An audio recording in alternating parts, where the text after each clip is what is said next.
Queen Jhansi. Welcome to the kingdom of Queen Jhansi. இப்போ நம்ம Paleo டிஷ்க்கு அதே மாதிரி நார்மல் டிஷ் எல்லாத்துக்குமே யூஸ் ஆகக்கூடிய கைமா கறி எப்படி செய்யறதுன்னு பார்க்கலாம். நான் குக்கர் அடுப்புல வச்சிருக்கேன். இதுல நான் 3 ஸ்பூன் அளவுக்கு எண்ணெய் ஊத்திக்கிறேன். இது ரொம்பவே ஈஸி. இத நம்ம செஞ்சு வச்சிட்டோம்னா நிறைய இதுக்கு ஸ்டஃபிங் பண்ணிக்கலாம். பாத்தீங்கன்னா பரோட்டா மாதிரி செஞ்சு அதுக்கு ஸ்டஃப் பண்ணிக்கலாம், பிரெட்டுக்குள்ள வச்சு ஸ்டஃப் பண்ணிக்கலாம், பன்னீருக்குள்ள வச்சு ஸ்டஃப் பண்ணிக்கலாம். கொஞ்சம் இதை எடுத்து கீரையில போட்டு செஞ்சாலும் ரொம்ப டேஸ்டா இருக்கும். இது வந்து ஒரு கைமா கறி அப்படிங்கிறது வந்து முட்டை பரோட்டாக்கும் ஸ்டஃபிங் மாதிரி வச்சுக்கலாம். அவ்வளவு டேஸ்டான டிஷ் இது. ரொம்ப ரொம்ப ஈஸி. செஞ்சு ஒரு 2-3 நாள் ஃப்ரிட்ஜில் கூட நான் ஸ்டோர் பண்ணி வச்சுக்குவேன். இப்போ எப்படி செய்யறதுன்னு பார்க்கலாம். ஒரு 3 ஸ்பூன் நான் எண்ணெய் ஊத்தி வச்சிருக்கேன். எண்ணெய் காயிட்டும். அதுக்குள்ள நம்ம சேனல் குயின் ஜான்சியை சப்ஸ்கிரைப் பண்ணிடுங்க. இப்போ நான் இதுல 3 ஸ்பூன் அளவுக்கு ஜிஞ்சர் கார்லிக் பேஸ்ட் சேர்க்கிறேன். இது நல்லா வதங்கட்டும். அதுலயே நான் வந்து 1 ஸ்பூன் அளவுக்கு பட்டை கிராம்பு தூள் சேர்க்கிறேன். பட்டை கிராம்பு தூள் இல்லைன்னா உங்ககிட்ட நீங்க கரம் மசாலா சேர்த்துக்கோங்க. இதுல 1 ஸ்பூன் அளவுக்கு மிளகாய் தூள் சேர்க்கிறேன். உங்க காரத்துக்கு தகுந்த மாதிரி நீங்க அதை அட்ஜஸ்ட் பண்ணிக்கலாம். இப்போ இஞ்சி பூண்டு பேஸ்ட் நல்லா வதங்கிருச்சு. இதுல 1/2 கிலோ கொத்துக்கறி, மட்டன் கொத்துக்கறிய சேர்க்கிறேன். எலும்பில்லாத கறியை இப்படி நல்லா கொத்தி வாங்கிக்கணும்.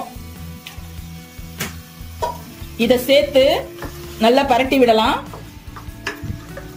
அந்த மட்டன் வந்து கலர் சேஞ்ச் ஆகணும்.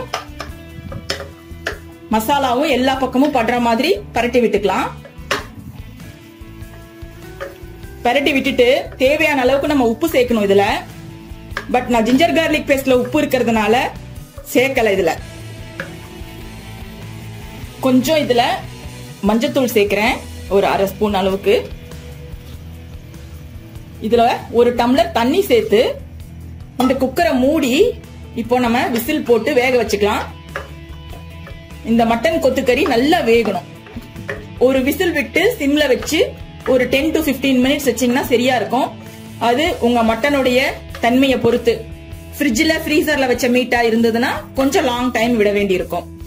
சோ இத வேகிற வரைக்கும் நம்ம வேற ஒரு ப்ராசஸ முடிச்சு வச்சிடலாம். இப்போ நம்ம குக்கர் வெந்துட்டு இருக்கு. பக்கத்துல இன்னொரு கடாயில ஒரு 2 ஸ்பூன் அளவுக்கு எண்ணெய் ஊத்தி வச்சிருக்கேன்.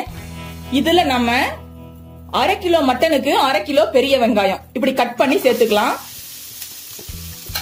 நம்ம ஆல்ரெடி மட்டனுக்கு வந்து உப்பு சேர்க்கல, ஜிஞ்சர் கார்லிக் பேஸ்ட்ல உப்பு இருக்கிறதுனால.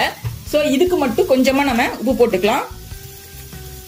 கூடவே நம்ம கொஞ்சம் மஞ்சள் தூள் சேர்த்துக்கலாம்.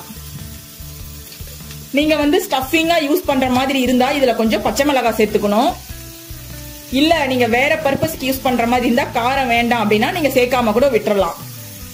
இப்ப நான் இதுல 2 பச்சை மிளகாய கிள்ளி சேர்க்கிறேன். நல்ல காரம் வேணும்னா நீங்க 4 பச்சை மிளகாய் 5 பச்சை மிளகாய் கூட சேர்த்துக்கலாம். இப்ப என்னன்னா இது நல்லா வதங்கணும். 3/4 பதம் வெங்காயம் வதங்கணும்.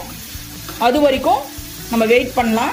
அதே போல குக்கர்ல வச்சிருக்க அந்த மட்டனும் வேகணும். இப்போ நம்ம மட்டன் கொத்துக்கறி நல்லா வெந்த பின்னால நம்ம வதக்கி வச்சிருக்க வெங்காயத்தை எடுத்து இதுல சேர்த்துக்கணும். கொஞ்சம் தண்ணி இருந்ததுன்னா நம்ம வெங்காயத்தோட சேர்த்தே நம்ம வந்து அந்த தண்ணியை சுண்ட வச்சுக்கலாம். தண்ணி இல்லைன்னா நம்ம நல்லா போட்டு மிக்ஸ் பண்ணி அடுப்பு பத்த வச்சு 1 நிமிஷம் வச்சு இப்படி கலக்கி விட்டு அப்படியே ஆஃப் பண்ணா நம்ம கைமா கறி ரெடி ஆயிடுச்சு. இப்போ வந்து இப்படியே நம்ம எடுத்து சாப்பாட்டுக்கு தொட்டுட்டு சாப்பிட்டோம்னாலும் ரொம்ப டேஸ்டா இருக்கும். இது ஒரு மல்டி பர்பஸ் டிஷ் மாதிரி. இதை வச்சு நம்ம வெரைட்டி ஆஃப் டிஷ் வந்து ப்ரிப்பேர் பண்ணலாம். இப்படி செஞ்சு ஒரு பவுல்ல போட்டு நம்ம எடுத்து ஃப்ரிட்ஜ்ல வச்சிட்டோம்னா எப்போலாம் தேவையோ அப்போலாம் கொஞ்சம் கொஞ்சம் எடுத்து போட்டு நம்ம வந்து சாண்ட்விச்சுக்கு ஸ்டஃபிங் மாதிரி பண்ணலாம், பிரெட் சாண்ட்விச்சுக்கு. அதே மாதிரி பேலியோ டிஷ் எடுத்துக்கிறவங்க எது கூட வேணாலும் இதை கலந்துக்கலாம். பன்னீர் கூட கலந்துக்கலாம், அல்லது வந்து எக்கு கூட கலந்துக்கலாம், அல்லது வந்து எக்குக்கு நடுவுக்க வச்சு சாண்ட்விச் மாதிரி சுருட்டி அப்படியும் சாப்பிடலாம். சோ இந்த கைமா கறி வந்து ரொம்பவே யூஸ்ஃபுல்லான ஒரு மல்டி பர்பஸ் டிஷ்னு சொல்லலாம். இது வந்து நான் மட்டன்ல செஞ்சிருக்கேன். நீங்க வந்து சிக்கனை கூட நீங்க வந்து கொஞ்சம் போன்லெஸ் சிக்கனை குட்டி குட்டியா கட் பண்ணி போட்டு அப்படி வேணாலும் செஞ்சுக்கலாம். மட்டன் சாப்பிடாதவங்க இந்த மாதிரி செஞ்சுக்கலாம். பட் யூஸ்வலா நாங்க வந்து மட்டன்ல தான் செய்வோம். இப்போ இந்த வீடியோ பிடிச்சிருந்தா லைக் போட்டு உங்க ஃப்ரெண்ட்ஸ் கூட ஷேர் பண்ணுங்க. மறக்காம நம்ம யூடியூப் சேனல் குயின் ஜான்சியை சப்ஸ்கிரைப் பண்ணிடுங்க. குயின் ஜான்சியின் ராஜாங்கத்துக்கு வருகை தந்ததற்கு மிக்க நன்றி. Please like, share and subscribe.